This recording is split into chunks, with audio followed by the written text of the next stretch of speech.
नमस्कार दोस्तों, target with PS Parihar channel में आपका स्वागत है। और आज के इस वीडियो में हम लोग बात करने वाले हैं ऑनलाइन वर्सेज ऑफलाइन कोचिंग की। कौन सी कोचिंग करना बेस्ट रहेगा, बहुत बड़ा मुद्दा है। विद्यार्थी अक्सर कमेंट करते रहते हैं, फोन भी करते रहते हैं। तो सबसे पहले हम बात करेंगे ऑनलाइन की, उसके बाद में बात करेंगे ऑफलाइन की।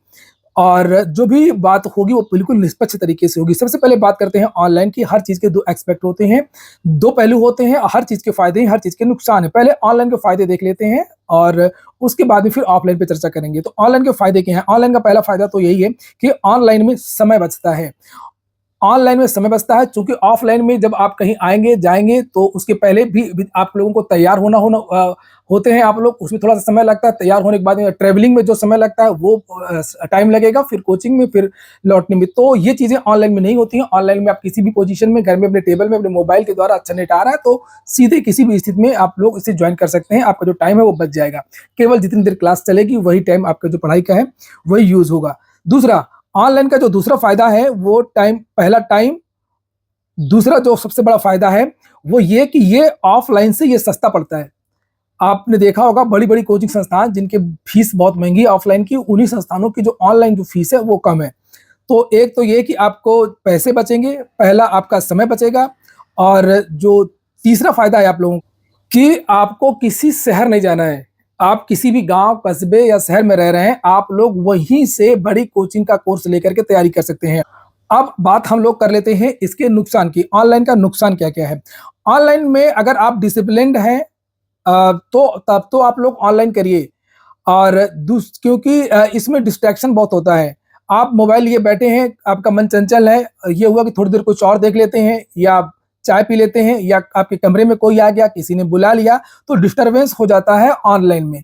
लेकिन ऑफलाइन में जब आप बैठेंगे, तो मैं हालांकि इसकी चर्चा बाद में करूंगा, तब वहां पर ये चीजें नहीं हो पाती हैं। मोबाइल वगैरह वहां पर लोग नहीं चलाते हैं, कुछ भी नहीं करते हैं।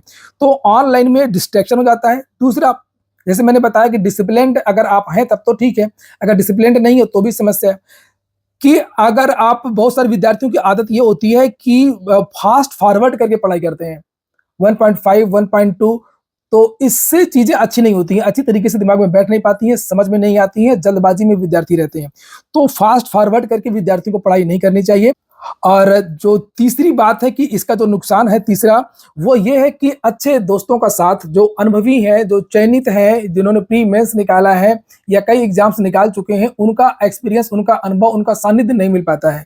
ये एक सबसे बड़ा फायदा, नुकसान है। और चौथा नुकसान ये है कि आप डिस्कस नहीं कर सकते हैं टीचर इत्यादि से।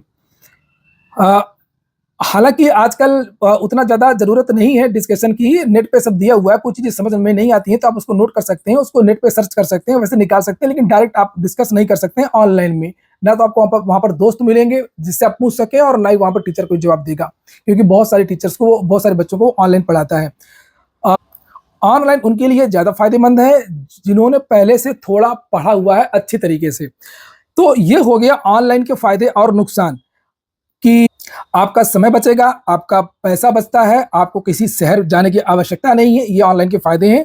नुकसान ये है कि अच्छे दोस्तों के साथ नहीं मिल पाता है, डिस्कशन नहीं, डाउट क्लियरिंग सेशन वगैरह तो चलते रहते हैं, लेकिन बहुत ज़्यादा डाउट क्लियर नहीं हो पाते हैं, अच्छे दोस्तों का साथ नहीं मिल पाता है, और डिस्ट्रैक्शन भी हो जाता है।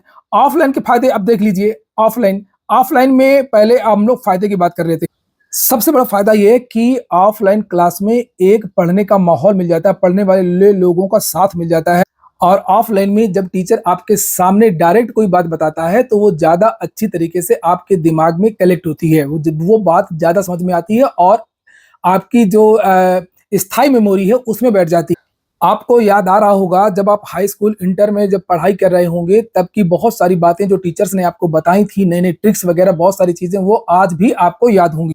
और तीसरी बात ये कि कक्षा में डिस्ट्रैक्शन जल्दी नहीं होता है। जल्दी ना तो आप वहाँ पर मोबाइल चलाएँगे, ना कुछ आपको कोई डिस्टर्ब करने आएगा, ना कोई आपको बुलाएगा, ना कुछ होगा। क्लास में आप डिसिप्लिन तरीके से केवल और केवल पढ़ाई करेंगे। जितने भी घंटे की आपकी कोचिंग है, 2 घंटे, 3 घंटे, 4 घंटे, जितनी घंटे की भी कोचिंग है, वहाँ पर केवल आप पढ़ाई करेंगे। और अब आते हैं इसके नुकसान में। ऑफलाइन का नुकसान क्या है? ऑफलाइन के ज़्यादातर जो नुकसान है वो हमने ऑनलाइन में देख ही लिए हैं कि आपका जो है ये महँगा पड़ता है ऑफलाइन। जिनके पास पैसा है उनके लिए ठीक, जिनके पास पैसा नहीं है तो फिर थोड़ा-सा इसमें रिस्क है। और दूसरा ये है कि इसमें समय काफ़ी वेस्ट होता है। आने में, जाने में, और जब कोचिंग से निकलने के बाद में चाय-वाय पीते रहते हैं, कुछ दोस्त मिल जाते हैं। और अच्छे दोस्त मिल गए तो ठीक ही है, अगर खराब दोस्त मिल गए तो फिर भगवान ही मालिक है। और ऑफलाइन कोचिंग के लिए आपको बड़े शहर आना पड़ेगा, ये भी एक समस्या है। जिसके पास सुविधा है तो उनके लिए यह समस्या बिल्कुल नहीं है, और जिसके पास इसकी सुविधा नहीं है, यानी कि पैसे की थोड़ा-सा कमी है, तो उनके लिए तो एक बड़ी समस्या है ही। और अगर आपकी शुरुआत है, तो शुरुआत में ऑफ़लाइन ज़्यादा आपके लिए बेहतर होगा, ज़्यादा चीज़ें समझ में आएँगी, और शुरुआत में ऑनलाइन में चीज़ें समझ में कम आएँगी, वो सीधे ऊपर से उड़ने लगेंगी।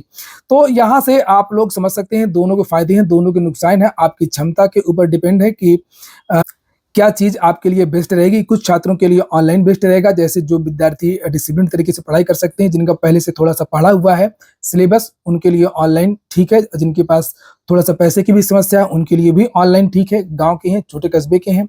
लेकिन जिनके पास अ, पैसे की ज़्यादा समस्या नहीं है, अच्छे शहर में रह रहे हैं या जा सकते हैं, तो वो विद्यार्थी ऑफलाइन कर सकते हैं। जो शुरुआत विद्यार्थी कर रहे हैं, उनको ऑफलाइन ही करना चाहिए। हर विद्यार्थी की अपनी-अपनी कैपेसिटी है। बहुत सारे विद्यार्थियों ने ऑफलाइन कोचिंग से सिलेक्शन लिया है, बहुत सारे विद्यार्थियों ने ऑनलाइन कोचिंग से सिलेक्शन लिया है, और ऐसे बहुत सारे छात्र हैं। जैसे मैंने अभी बताया आप लोगों से, मैंने प्ले स्टोर में बहुत सारे वीडियोज़ भी डाले हैं, जो यूपीपीएससी चयनित हैं, आरओ चयनित हैं, टीजीटी वगैरह चयनित है। बहुत सारे ऐसे छात्र हैं जिन्होंने बताया कि उन्होंने कभी भी कोचिंग का कोई भी मुँह तक नहीं देखा, कभी भी कोचिंग की सीढ़ी पर पैर नहीं रखा है, और उन्होंने सिलेक्शन लिया है। ऐसे भी छात्र हैं, तो ये अपनी-अपनी क्षमता भी है। लेकिन मैं हमेशा सभी विद्यार्थियों से कहता हूँ कि सबसे ज़्यादा जो महत्वपूर्ण चीज़ है, वो कोचिंग नहीं, बल्कि अच्छे लोगों का साथ, सकारात्मक सोच और सतत अध्ययन। तो ठीक है दोस्तों, ये हो गया आज का वीडियो। पूरा वीडियो सुनने के लिए बहुत-बहुत धन्यवाद।